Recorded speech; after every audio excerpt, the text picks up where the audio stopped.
हनुमान पेड़ से उतरे, धीरे धीरे आगे बढ़े और बोले, मां, मैं राम का दूत हूं। सीता मां की आंखों में संदेह की लहर थी। अगर सच में राम के दूत हो तो कोई निशानी?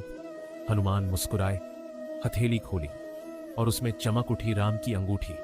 वो पल जैसे बिजली गिरी हो अंधकार पर। सीता मां के आंसू बह निकले। राम, तुमने मुझे संदेश भेजा। यही है सुंदरकांड का स्वर्ण क्षण, जहां अंगूठी केवल सोना नहीं, राम के नाम का प्रतीक बन जाती है। राम काज कीन्हे बिना मोहि कहां विश्राम। सकल जगत में जो कुछ हुआ सो हुआ राम के नाम।